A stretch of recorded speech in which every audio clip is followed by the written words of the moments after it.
తెలంగాణలో మంత్రి వర్గ విస్తరణకు రంగం సిద్ధమైంది. 3 కొత్త మంత్రులుగా ప్రమాణం చేయబోతున్న ఎమ్మెల్యేలకు ముఖ్యమంత్రి రేవంత్ రెడ్డి ఫోన్ చేసి అభినందనలు తెలిపారు. వివరాల్లోకి వెళితే వివేక్ వెంకటస్వామి, వాకిటి శ్రీహరి, అడ్లూరి లక్ష్మణ్ ఈ ముగ్గురు కొత్తగా మంత్రిగా ప్రమాణం చేయబోతున్నారు. అదే సమయంలో డిప్యూటీ స్పీకర్గా ప్రమాణ స్వీకరించనున్న రామచంద్ర నాయక్కి కూడా సీఎంను శుభాకాంక్షలు తెలిపారు. ప్రమాణ స్వీకార వేడుక ఎప్పుడంటే జూన్ 8న మధ్యాహ్నం 12:19కి రాజ్భవన్లో గవర్నర్ జిష్ణుదేవ్ వర్మ సమక్షంలో ప్రమాణం చేయనున్నారు. ఈ కార్యక్రమానికి సంబంధించిన ఏర్పాట్లు ఇప్పటికే ప్రారంభమయ్యాయి.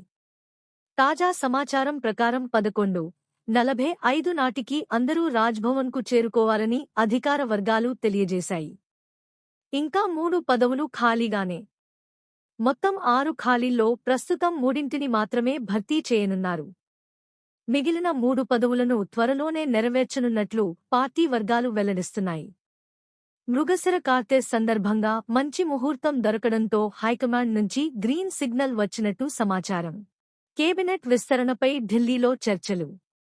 కేబినెట్ విస్తరణకు ముందు కాంగ్రెస్ రాష్ట్ర వ్యవహారాల ఇన్ఛార్జ్ మీనాక్షి నటరాజన్ సీఎం నివాసంలో సమావేశమయ్యారు. అనంతరం విషయం ఏఐసీసీ నేతలు కేసీ వేణుగోపాల్, మల్లికార్జున ఖర్గే, రాహుల్ గాంధీలతో చర్చించినట్టు సమాచారం. ప్రతినిధులు ఎవరికే మంత్రి పదవులు? ఈసారి మంత్రి పదవులు ఎస్సీ మాల వర్గానికి చెందిన వివేక్ వెంకటస్వామి, ఎస్సీ మాదిగ వర్గానికి చెందిన అడ్లూరి లక్ష్మణ్, బీసీ ముదిరాజ్ వర్గానికి చెందిన వాకిటి శ్రీహరిలోకి వెళ్లాయి. ఇదే మిగతా 3 ఖాళీల భర్తీపై ఆసక్తికర వేచి చూపు కొనసాగుతోంది. మరిన్ని తాజా అప్డేట్స్ కోసం మా ఛానల్ను సబ్స్క్రైబ్ చేయండి.